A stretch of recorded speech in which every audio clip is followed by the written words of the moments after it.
How you saw yourself was a chain. How you saw your situation is a chain. Your normal is a chain. If you break your normal,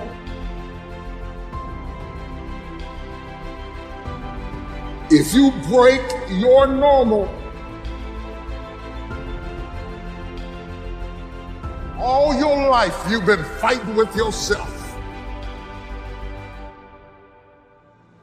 pulling against yourself,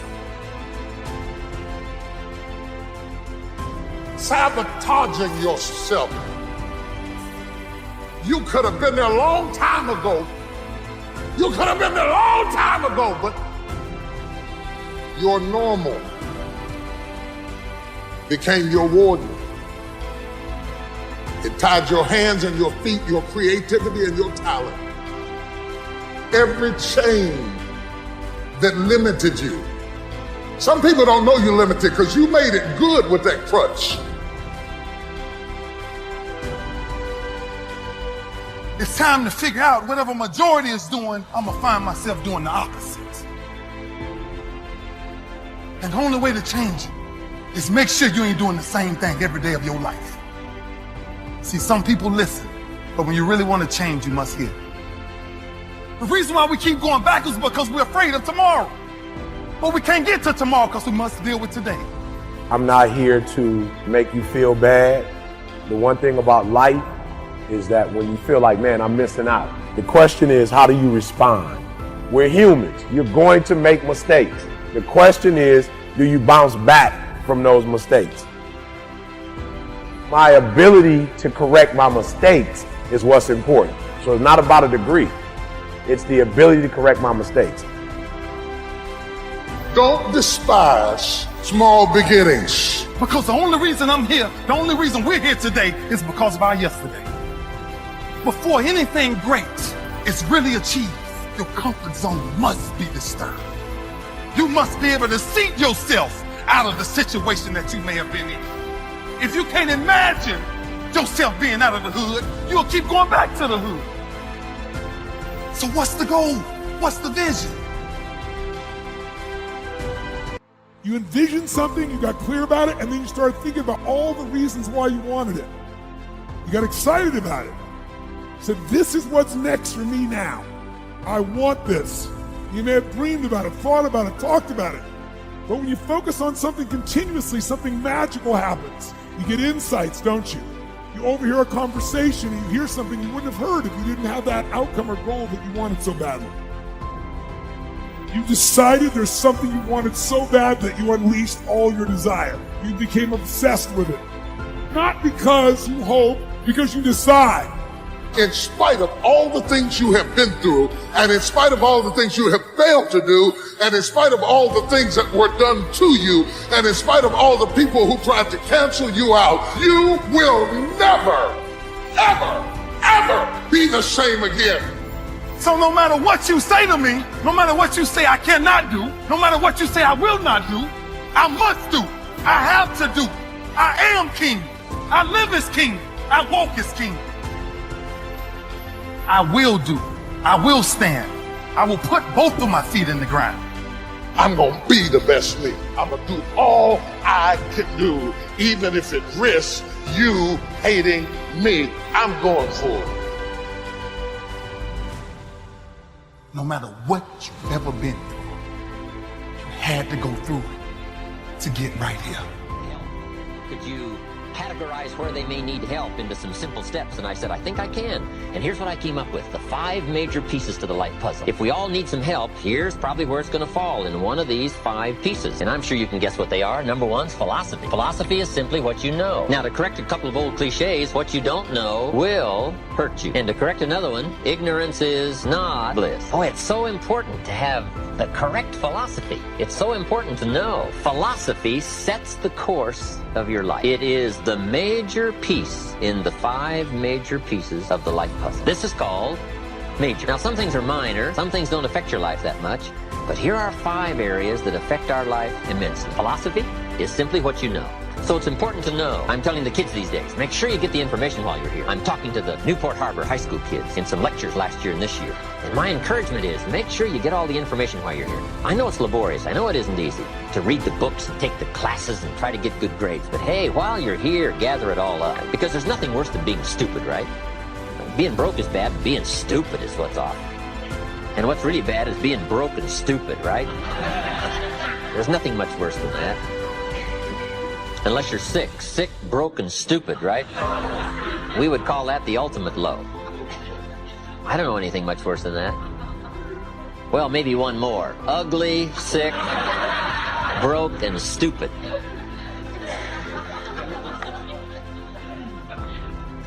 So to correct all that, here's number one. You've just got to know, because what you don't know will affect your economic future the next 3 years, 5 years. The book you miss will make a difference, right? The information you don't get will make a difference in the legacy of your equities over the next few months, the next few years. So philosophy, this is where it all begins. Now, I've divided philosophy into 3 parts. One is basic, starting out philosophy. The baby starts processing information right away. Cold is bad, warm is good, hungry is awful, food is terrific. The baby starts reacting and processing information and having certain reactions to it. So our philosophy starts early, gathering information and reacting to it. Next is expanded philosophy.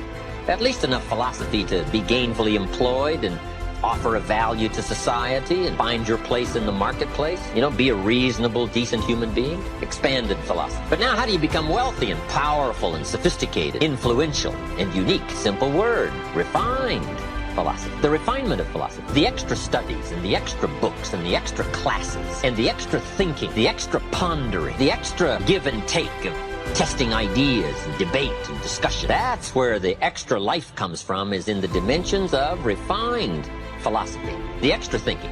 And these are the steps of intellectual discovery that a lot of people just don't want to take, or they're too busy to take it, or it presents itself in too strong and tough a manner, these extra skills. But I'm telling you, once you start engaging in these extra skills, you won't ever want to go back. This new intellectual discovery is where the wealth is. It's where the happiness is, the good life, influence, power, refinement of philosophy. Now, our philosophy comes from a lot of places. Let me give it to you. Number one, from teaching, the influence of others, from the books we read, from the classes we take. And you might underline the word influence. This is where a big share of our philosophy comes from. Influence. In another series, we asked 3 major questions. Who am I around? That's called big questions. Some questions are little and some are big. This is a big one. Who am I around? Question number 2, what are they doing to me? This is called major. This is called big. Where have they got me going? What have they got me reading? What have they got me thinking? What have they got me saying? And the big biggie, what have they got me becoming? Influence plays a major role in the development of our philosophy. How we think, how we speak, the formulation of ideas, the things we weigh concerning value.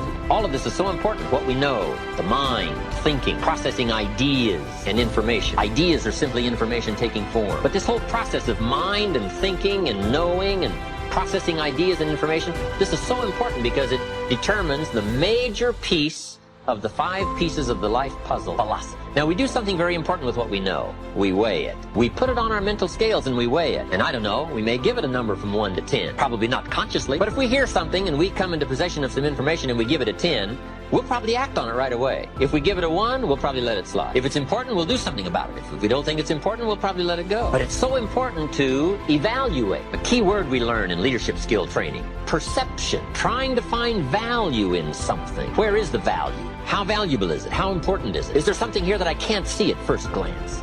Is there something below the surface? Is there something in the inner workings of it? What goes behind it? What goes beyond it? What is its origin? All of these questions that help us come to the perception of value, ideas, evaluating information. Now, here's what's important: to have a good set of mental scales. What if in processing information your mental scales were off and you weighed everything a little wrong? Do you think that would affect your life? The answer is, of course. And all you got to be is a little off for 10 years. And you can imagine what the difference is. I got a key phrase for you. Life accumulates. We either accumulate the debt or the value. We either accumulate the regret or we accumulate the equity. Now, we must all suffer one of 2 pains, the pain of discipline or the pain of regret. And I'm suggesting discipline, mental discipline to refine ideas. Of course it's laborious and of course it's a push, but it's called small price to pay so that you won't have the regret later on. Regret weighs tons. Discipline weighs ounces. So if you accept the early ounces of discipline of thought to refine ideas, and not just let major questions go by. What about society? What about the government? What about taxes? What about religion? What about life? What about capital? What about business? What about society? All of these major questions. What about my life and my value and my place and my future? And what about life? What about origin? What about destiny? What about opportunity? What about possibility? All of these major questions, to let them go casually by is to miss the treasures that your life could accumulate into in the coming months, the coming years. So this is called major. What we ponder and what we think about sets the course of our life. It's like the set of the sail that's taking us somewhere. Let me give you a good question to write down. Where are my thoughts taking me? This is a biggie question. Where are my thoughts taking me? These are some of the things you want to make sure of. You might be able to be casual about some things, but here's some things not to be casual about. My philosophy is taking me somewhere. Big question. Where? The accumulation of equity will either be there or won't be there. Life accumulates. And I'm either accumulating debt that I'll be sorry for, or I'm accumulating value that I'll be happy about. How I feel. Now, there's a lot of different ways to feel. Here's one. If this is all they pay, I'm not coming early and I'm not staying late on the job. Right? We call that one way to feel. Isn't that a selection process? If this is all they pay, I'm not coming early and I'm not staying late. We call that your choice of attitude. Now, do you think that attitude, if you kept it for the next 5 years, would greatly affect your fortune? The answer is, of course. You cannot escape the accumulated effect of the selection of your attitude. You can't escape it. So one of the major things to check is, how do I feel? And am I on track or off track with my attitude? Now, attitude's not that easy to fix. It's not that easy to get information. It's hard to look up attitude in the yellow pages. If you could put your car in the shop and go next door and get your attitude tuned, wouldn't that be nice, right? But where do you go? How do we engage in the kind of philosophical thinking that will refine our attitude to give us a chance for future fortune rather than what will be missing in the future? So this is big, attitude. Here's another attitude. No matter what they pay, I always come early and I always stay late to invest in my own future. We call that another attitude about the same job. Now, why would one person have one attitude, another person have another attitude? We call that mysteries of the mind. Right? I don't know. Everybody has to choose for themselves. Everybody has to decide by education. Now, if you didn't know what the consequences were going to be, it could be very easy to choose the wrong attitude and not discipline yourself to the right attitude. So a big portion of our life is affected by how we feel. Let me give you just a quick list about the feelings that affect our lives. Number one is how you feel about the past. Boy, it's easy to carry the past as a burden instead of as a school. It's easy to let the past overwhelm you instead of let the past instruct you. How to feel about the past hurts and the past losses, the past difficulties, and the times you failed and the times it didn't work. The accumulation of all of that. How you feel about that is going to greatly affect your future in your life. One of the major things that affects your life is how you feel about the future. Our life is affected by two major things. One is price and the other is promise. And it's not that easy to pay the price if you can't see the promise. I think kids are having problems these days trying to pay the price because they can't see the promise. But all of us wouldn't mind paying the price if we could have a clear view of tomorrow, next week, next month, next year. If we had the high assurance with great probability of how it's going to work out, do you think we would hesitate to pay? The answer is no. But everybody hesitates to pay if the future isn't clear. So to help the kids these days, we got to do two things. Help them to see the promise and help them pay the price. But we can pay if we can see. My karate instructor said, Mr. Rohn, you cannot believe the incredible feeling of walking down any city street unafraid. I said, let's get on with the classes, right? Hey, I will sweat. I will put myself through the paces, right? What would we do for an extraordinary promise? Answer, the most unbelievable thing. Would you crack the books? Would you burn the midnight oil? Would you engage in the extra thoughts and the extra disciplines if the promise was adequate? And the answer is, of course. But who wants to read? Who wants to burn the midnight oil? Who wants to put themselves through the paces if the promise isn't clear? Important. Price and promise. Here's number three. It's how you feel about each other. It's so important. Attitude about society, country, state, city, community, family, enterprise, company, corporation, division. It's so important to have a unique understanding about other human beings and what makes a good life, what constitutes a good life, how you feel about each other.